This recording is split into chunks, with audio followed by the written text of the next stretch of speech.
little special request as we kick off the Slingin' Dirt. We haven't done one of these in a while. It's been my experience that when I don't do something often enough, I screw up everything, so I'm just going to apologize in advance. We got a lot to cover today. Yeah. We got a lot to cover today. Thank you for joining us. Slingin' Dirt brought to you by Joe's Karting in Council Bluffs, online at joeskarting.com. That is karting with a K. Typically, we would banter about Joe's Karting for so long, but we got so much to talk about today that we got to get to it.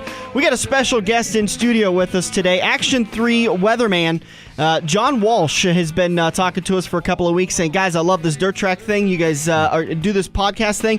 I want to come on your show, and I want to talk to you guys. And it's time that we had him on, frankly. And special request, John, a big fan of Pearl Jam, so you wanted to hear a little Pearl Jam? Yeah, thank you for that, and thanks for having me on here, man. I'm excited for this. Yeah, special may be a strong word, but but thanks for having me here. I appreciate it. I'm not sure how qualified I am to be here. I've kind of working weekends and just kind of new to the Omaha area. I've kind of lost track of the local dirt track scene, but it's been a part of my life, of my entire... Well, you grew up or...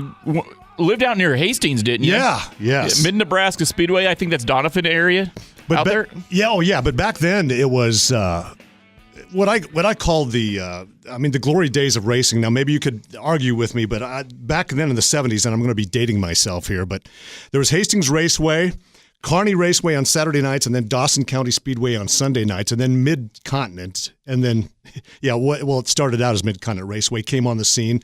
And then... after Hastings folded, the Speed Bowl down in Red Cloud, which was just the most bizarre track. That thing was banked like you cannot believe, and it was a pretty cool track, kind of off the beaten path. But they did have some big races there. Some of the Wallace brothers would tow up from Kansas City. They used to have a 100-lap late model show at one point, and so dirt track racing in my neck of the woods thrived back then. And just to give you an idea.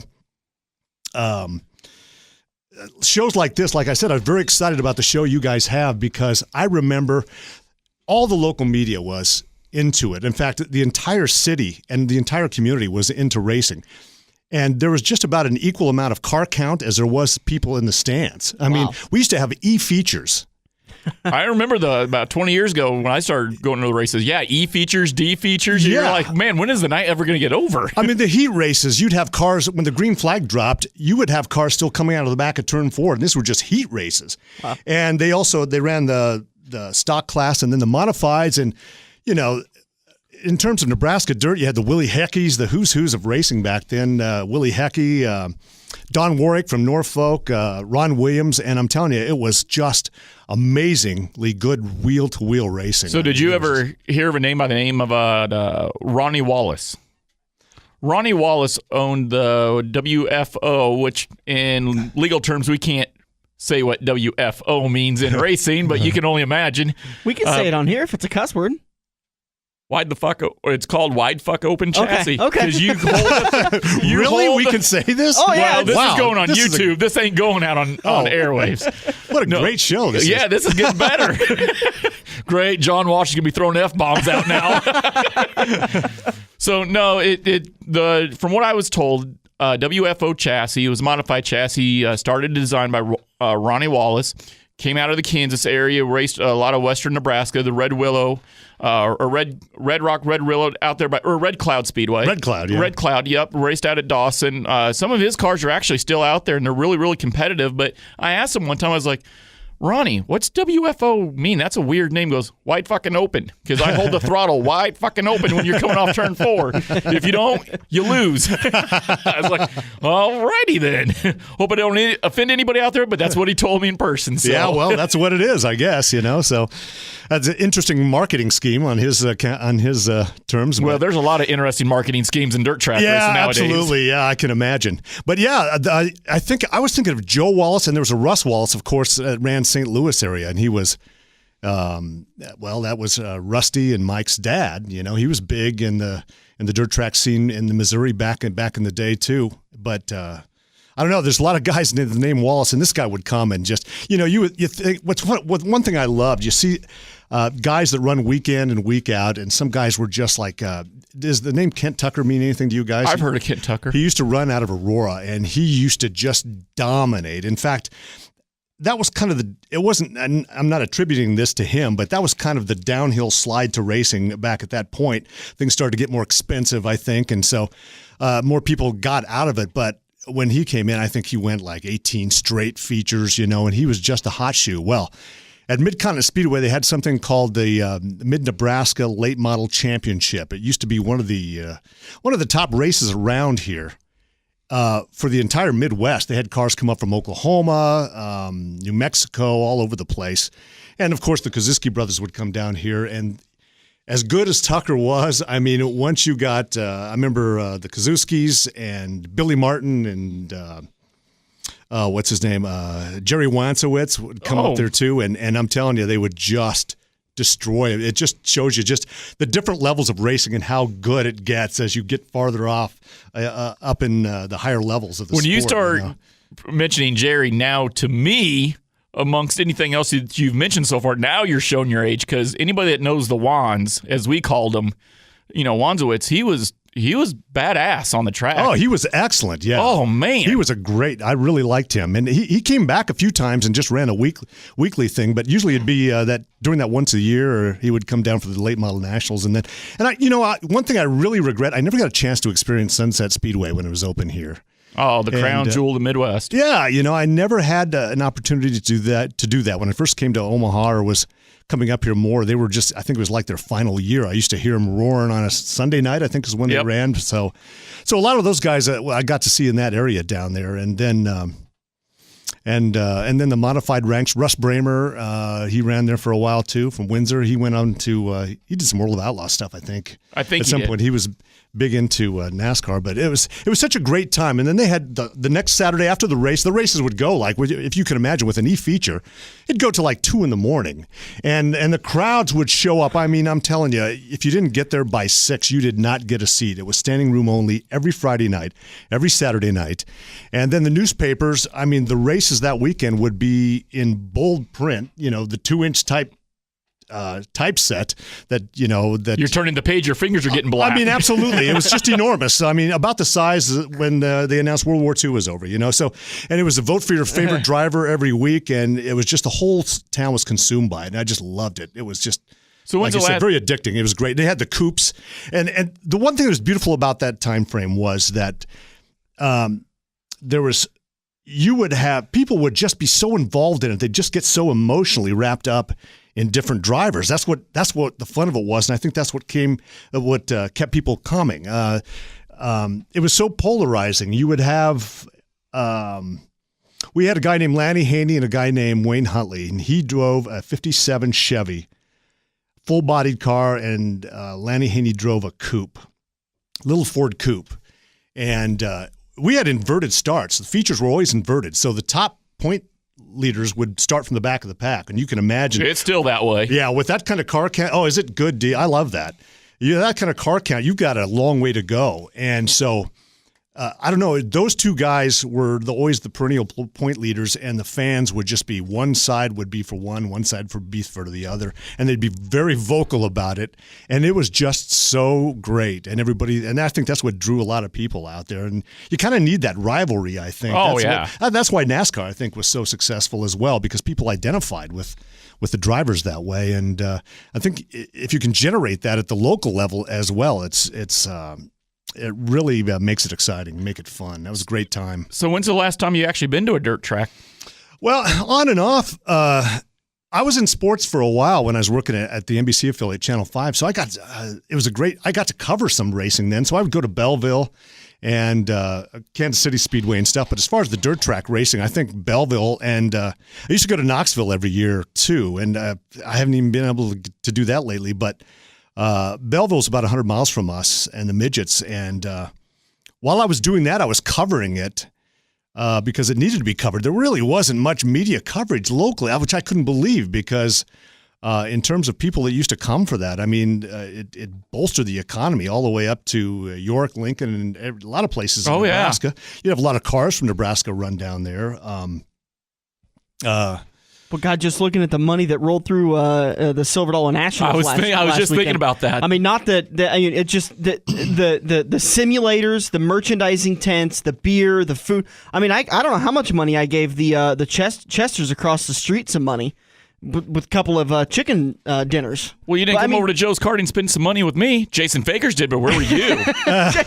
Jason Fakers has got a little more money than me. Yeah, that's one thing. It's funny that you mentioned that, John, about the media not covering, because I love stick and ball sports to a certain degree. Football, right behind racing football. College football is my favorite sport. With that being said, though, you'll see a lot of, back then it was the Omaha Royals, now it's the Storm Chasers. You'll see some Little League teams. And when I watch these news outlets, nobody in particular, but across the board, when I watch these news outlets, they'll go to a stadium, they'll show 200 guys eating a hot dog, showing the recap of a 9-inning baseball. Mm-hmm. I'm like, we got $100 million going, 100 plus mile an hour on the dirt track. Yeah. Guys' lives are on the line, and nobody covers that. I've never understood that. I've noticed that as well. And I think, and I was, back then I wasn't the sports director there. I was a sports reporter, but I was very vocal about that sort of thing. And I kind of had to educate my boss to and sort of explain to him what this meant and what this was. And we had a guy in town that was very big in motorsports as an owner as well. And he would drive.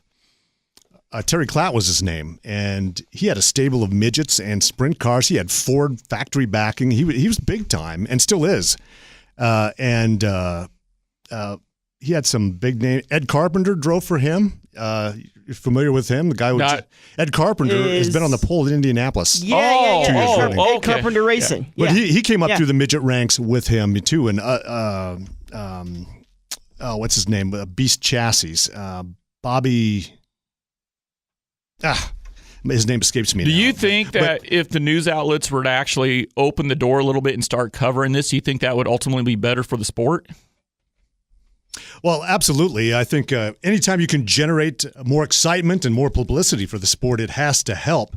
I think it's twofold. One, I'm not sure how many news directors or sports directors, I should say, are really educated in motorsports. A lot of them have been around the stick and ball sports, and that's what they know. And I don't think they even really look at motorsports. Maybe that's changed now since, in the 90s and the 80s and 90s when NASCAR reached its pinnacle.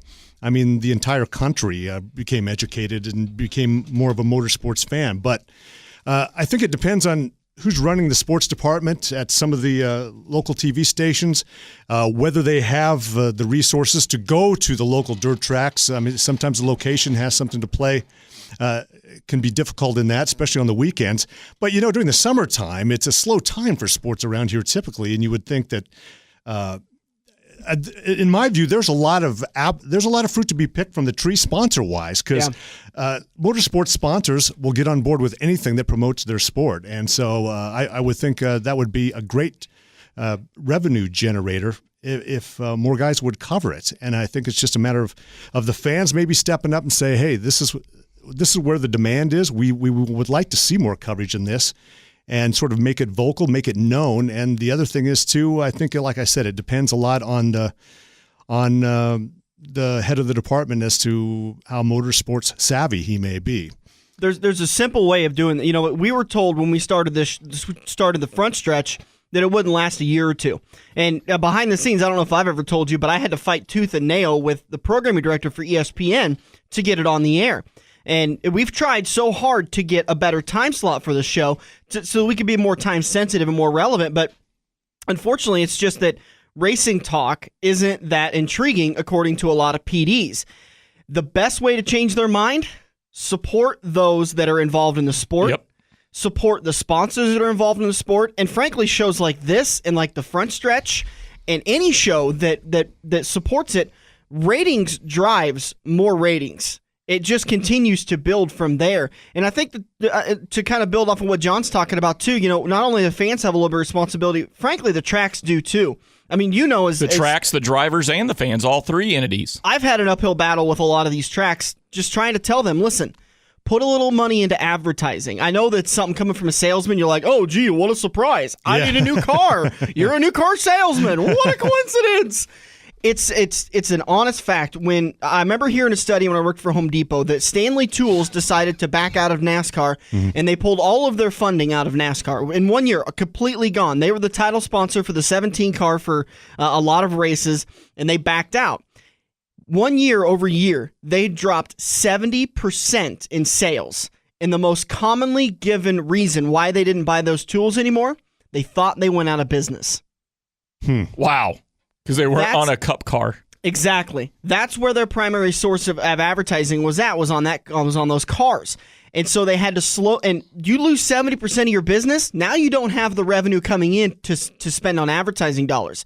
So you got to risk a little bit. I've been in Joe Koziski's ear I don't know how many times, and thank God Lee Ackerman, not that Joe says no, but Lee Ackerman's on my side of it. He does advertising on the radio stations that I work for, and it's helped. I mean, look at the Silver Dollar Nationals last 2 years. It's grown. He's done a lot to do that, but I think some of the advertising has helped too. And I've tried to talk to all these racetracks saying just put a little money into advertising to get the word out there, because I think there's a fan base out there. I think there's stories out there. God, we have so much to talk about tonight here on Slingin' Dirt, this weekend on Front Stretch.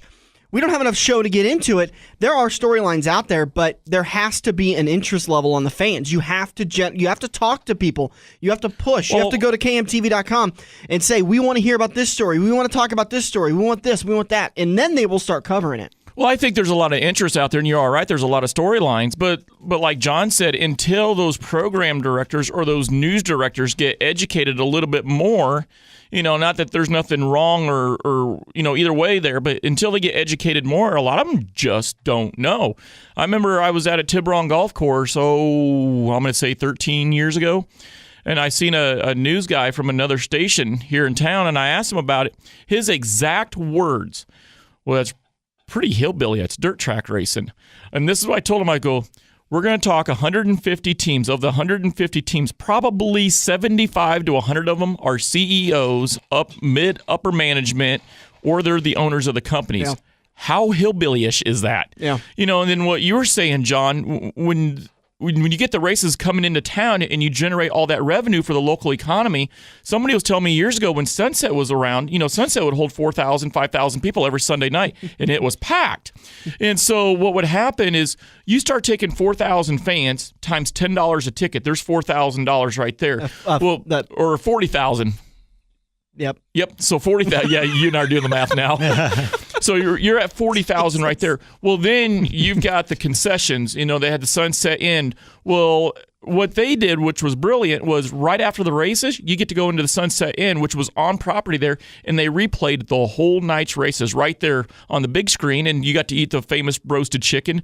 Well, when you start doing that over a course of not 10 or 12, but 20 nights, well, let's look at the 40,000 number. The $40,000 times 20 nights. How much money did that just bring into the economy?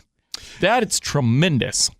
I think too, one thing going against this market in particular is you don't have a racetrack in Omaha anymore either. You go up to Crawford, you go down to Adams County, you got Harlan, you've got I-80, you've got Eagle. And, those are close enough. That's a home track as far as I'm concerned, I-80 and Eagle for the Lincoln stations too. But I think in some ways, I think the perception too is, well, they're going to gear their coverage to where they think most of the interest lies. Yeah. And I'm not sure they're convinced that how many people go out to the dirt track on a Saturday or Friday night. Well, it depends on which track, because you got. I think on a regular night, you're anywhere from 500 to a couple thousand. Eagle can average 3,500 easy every Saturday night down in Eagle. But you go to I-80 and they're going to average 1,500, 1,700. You go to Crawford County, you're talking 1,500. Now both those tracks are on a Friday. You go down to my crew chief Fred and I, we went down to Corning here 2 weeks ago so I could show them that track, and they must have had 2,000 people there for a weekly show. Right. So you're still talking 2,000 or 3,000, and what we were talking about much earlier in the conversation was when you go to these stick and ball games, an old Omaha Royals baseball game, you'd see 300 or 400 in the stands, but you're seeing 3,000 at these, so I'm like, well, where's the action at, really? Mm-hmm. When you got, if I'm somebody who doesn't know what's going on, and I see a crowd of 3,000 and I see a crowd of 500, well, what's going on over here that's got 3,000 people? That must be pretty entertaining. I want to go cover that. One thing I think would help as well is to, like you were talking about, there's a big race tomorrow night in Harlan. At Crawford. One thing I noticed when the IndyCar guys, when there's a big race on, New York City has no racetrack whatsoever around there, right? They're trying to get Formula One in there, right? Mm-hmm. But yet, I don't know so much about NASCAR, but for the Indianapolis 500, that's where a lot of the PR goes. They'll bring a car in the downtown area. They'll drive it around the downtown area. They'll expose people to that normally probably wouldn't have exposure to that, to try to generate and try to move people into the sport that way. And you could do that in various ways. You certainly could hook the youth. Even if you brought a sports car at some place in, downtown Omaha or whatever it is, or that doesn't mean you're Ford Ranger, Dan. It's a sports truck. It's got a granny low. Yeah, granny low. All right, but you know what I'm saying. Yeah. And I think it's going to take a concerted effort on everyone's part to grow this sport. We just can't sit back and say, well, Facebook and Twitter is going to help me grow. You got to get out there. I mean, the top level people in our sport. I want to take Jack Dover, for instance, and Shaylee Bade, for instance, who, by the way, happy birthday this week. They're not just sitting at their shops. They're out there with their sponsors doing appearances. First time I actually met face-to-face with Jack Dover was at a Napa appearance with one of my stations. They asked him, being a sponsor of his car, to come out and promote his car for the World of Outlaws race. He wasn't racing in the race. He had nothing to do with the race. But he came out there because they wanted a sprint car. They wanted a sprint car, right. And he was their sponsor, and they said, can you come out? And he said, absolutely. And he sat out there, and I got to talk to him for a couple hours, and it was really cool. That was my first time looking at a sprint car. It's those little things. You don't see that enough. No. All right, let's get to the reason why we've had you in the studio. The big reason why we wanted to have you in there was because Mother Nature's been a bit of a bitch lately. You had a rough spring, huh? We bet. My dad's been enjoying it, except for the wind. The wind knocked over the crop this year, so he's talking to the insurance guy right now, which is always a fun little experience. I can imagine. But the rain has just been ridiculous. So my two questions to you is it going to continue for the next month and a half? I know it's hard. I want to start off with this by saying that we're not going to call you and say, well, you said it wasn't going to rain much. It didn't rain much. I don't know. Have I told you this story about how unfair I think it is compared to you and I? What's that? Go ahead. That I think that a sportscaster and a weather guy are identical, but one has the cool job, one has the shitty job. And you can guess which one. Well, I'm not so sure about that. You're going to have to explain to me which one is the... I'd almost kind of like to have John's job. I'm not going to sit there with the maps and look at the radar. My analysis is that Sunday morning you turn on the football analysis on ESPN and it says, take the Eagles over Dallas. Right. The Eagles have the running game. They have the passing game. They have the defense. They're going to kill them. Take them. Bet the house. Do it. Dallas walks away with a 48-point win. What do we hear Sunday night on ESPN? That's why we play the game. Right. Any given Sunday. And you're sitting there going, well, I lost the house, but that's a good point. I love this sport. Turn on the Channel 3 news. John says, well, it's going to rain at about 11 o'clock tonight. It wasn't rain until 11:30, and the guy's a bum. Yeah, exactly. So it's unfair. It'd be even worse though if somebody's betting the over or under on hail. Thank God nobody bets Luke on Cochran's the weather. betting the over and under on hail. Oh, you bet he is, literally. Luke Cochran's the owner of Home Pride Companies, and every time it hails, he sends me 50 pictures, and he's like, go on the front stretch and tell him to call Home Pride. And I say, go in your wallet and do sponsorship. I saw him at I-80 Speedway. I go, so how's it going up there in Blair right now? He's like, don't even ask. I think he's sick and tired of sitting in Blair. Oh man, to answer your question, though, our question to you is what are we looking at for the next month? This weekend looks good. I mean, you mentioned up in Denison, you got a race tomorrow. There is some rain possibilities there. It looks like from a couple of models that you may be able to get the show in. It looks like it's going to be late night. There may be a few showers during the day up around that area. That's okay. It'll just put Justin Reese to a little more work. Yeah. He needs to work a little bit harder. Yeah. Track prep. I'm just kidding, Justin. And then I did look ahead. The rest of the weekend looks good around here. Heading toward the end of July into early August, I was looking ahead. And keep in mind that really, quite frankly, outside of the 7-day, anything can happen. I mean, really, you're just talking about probabilities. But But toward that time frame, it looks like, let me see if my memory serves me correct. I think there's I think early August. Oh, I wish I had a calendar in front of me. Now I don't know which dates it is. I was kind of hoping you'd say 65, sunny, and a slight breeze. Well, I'll tell you what, it might be. We're going into a cool spell right now, and what's happening is I'm not going to get into the technical side of it, but it looks like it's setting up to where we're going to have some cooler weather. We're sort of right on the western fringe of that, but with that, we'll kind of get those little waves that kind of come down, and you may see a scattered thunderstorm here and there. But I've noticed, and I'm trying to look at my dates here so that I can. Here we go for when the following weekend is. Racers, listen up. Yeah, here we go. Let's see. So that would be, the 1st and the 2nd of August. I think there was a chance of some precipitation, especially around western Iowa tracks especially. I think I-80 may be okay. Doesn't look like it's going to be real solid, not a widespread washout, but just a chance for some scattered showers, thunderstorms. One of those nights, I think it's on Friday. It's just mainly going to be in southeast Nebraska. Again, that's looking down the pike a ways.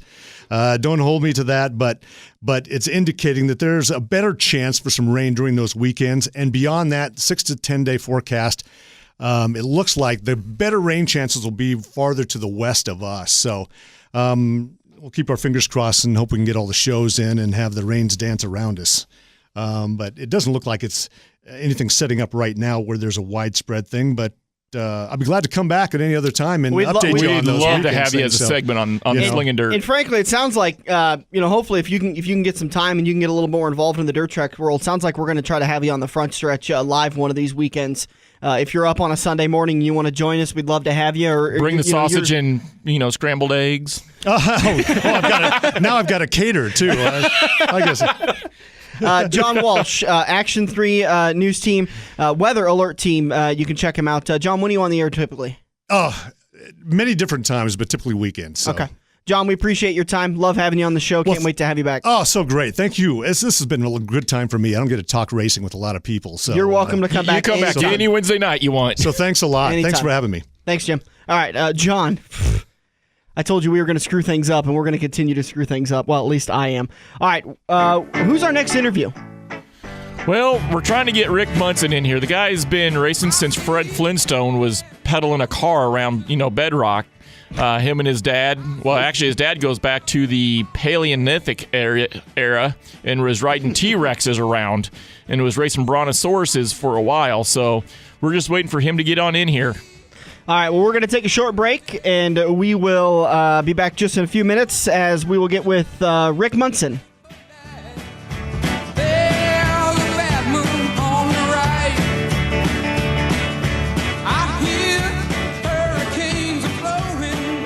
All right, welcome back from the break. We appreciate you guys sticking around through Slingin' Dirt. We have got Rich Jansen on the phone. And really, buddy, you've got this baby all to yourself.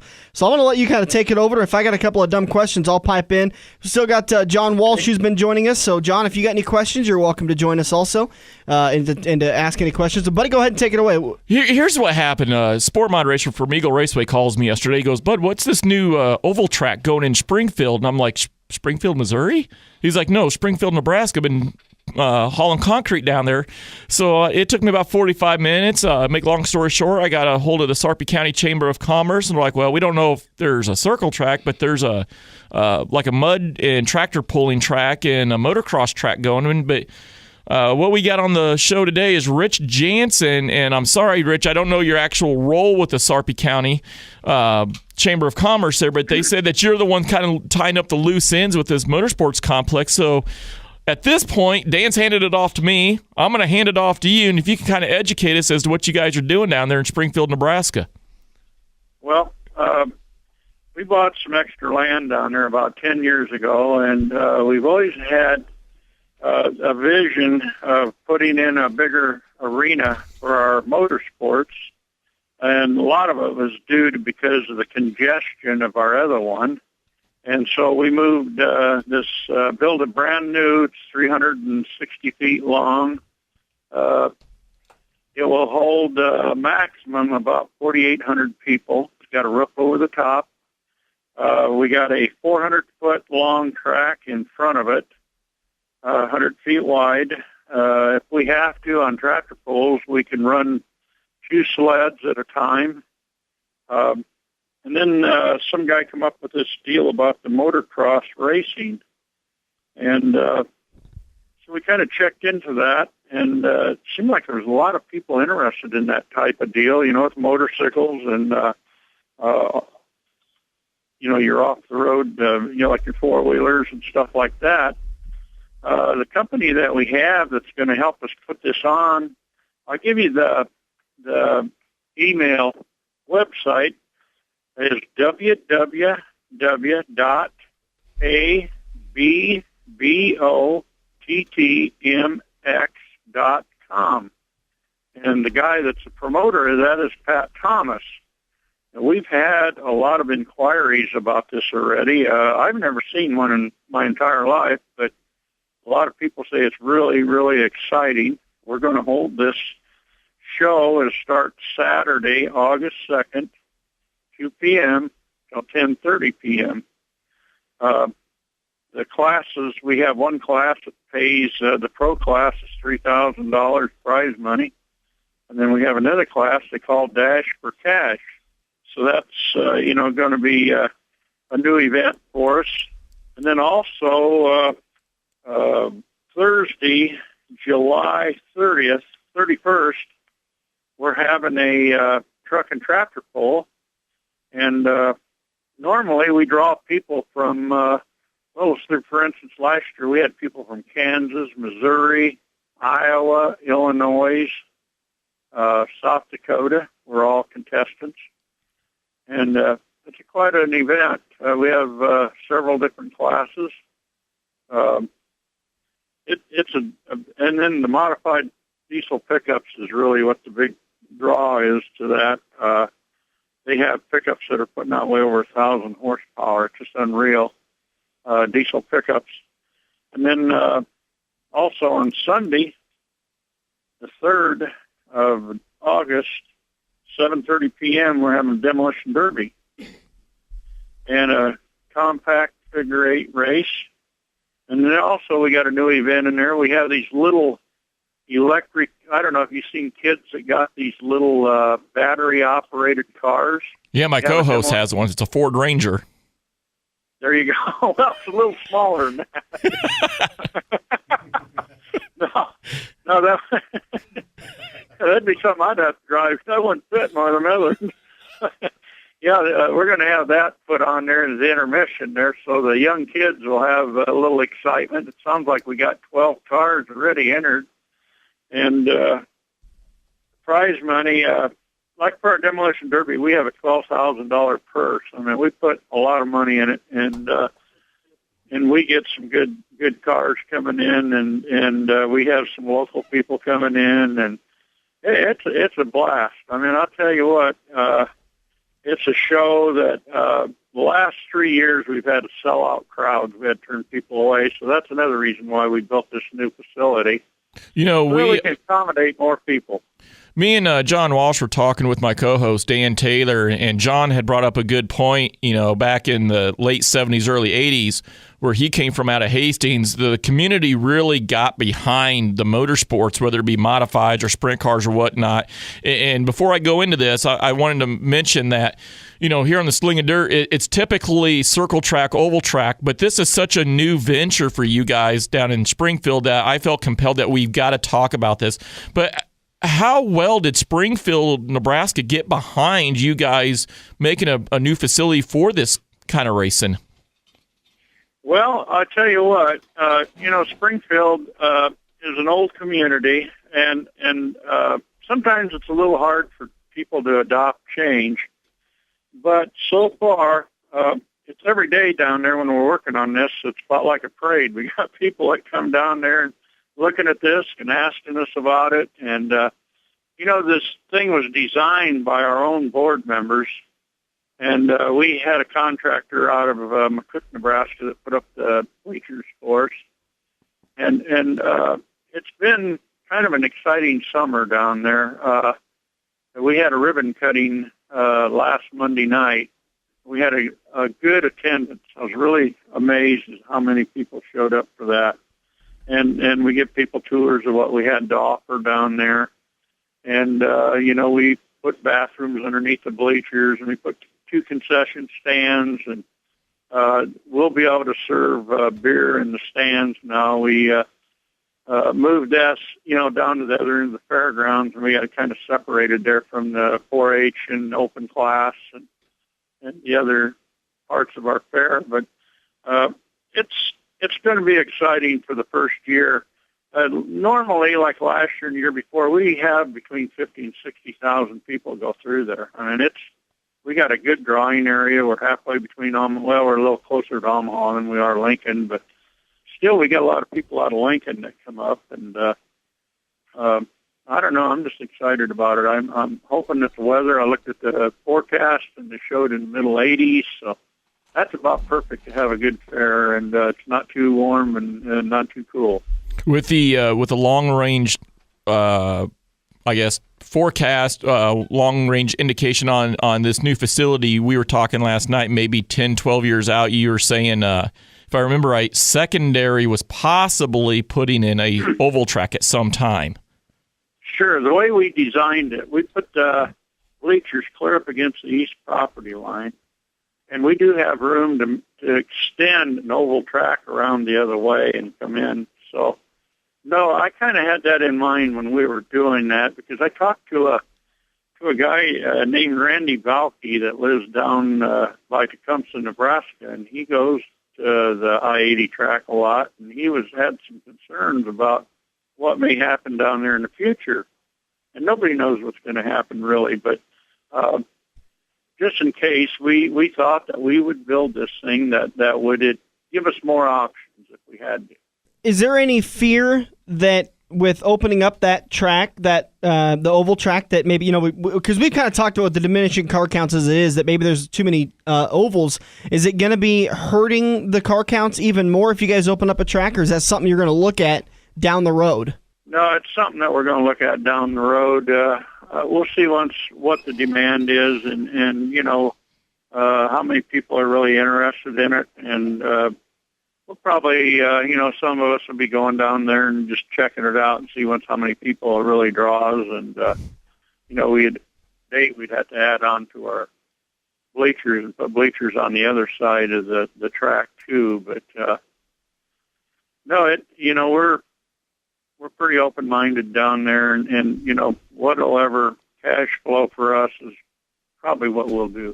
Sir, if I may ask, what generated the interest in tractor pull? Oh, we in the last couple of years, actually, what we do, we don't go with a sanctioned group as of yet. We put on our own show, and we put. I forget what it is. I think it's close to $7,000 or $8,000 prize money into the different classes altogether. And, we've been drawing quite a few people. It's tough when you try to sort out these different tractors, but we do have people that's on our team that are pretty familiar with tractor pulls, and we try to keep it as even as we can and fair to the contestants. Well, I'll give you an example. Last year, we rained out about halfway through, and on our entry forms it says it's not non-refundable. We took the ones that didn't get to pull, and we sent them a voucher that they could pull this year, and it wouldn't cost them nothing. And, that's the way we are. We try to be fair with the contestants. We get good contestants. We get good crowds. That's the way I look at it. I was wondering, are you familiar with Hildreth, Nebraska? Have you ever heard of Hildreth? It's out in about the south central part of the state. It sounds like you're filling a void in tractor pulling there, but Hildreth was known as one of the national capitals of tractor pulling. I mean, they developed a national event down there at one point. Hildreth's a town about only about 800 people maybe. They didn't even really have a facility as you guys had, but they had established a national tractor pull that drew people from all over the country. ESPN even covered it one year, and so they eventually fell by the wayside. It was the Lions Club actually put it on, and it really became too large for them. So that's the reason I asked, because I was wondering where that interest came from, and I was wondering how much of an interest there still is in tractor pull, because people used to come from miles around for that down in Hildreth, and there's really been a void in that particular sport around Nebraska for some time since that faded away down there. Yep, I know.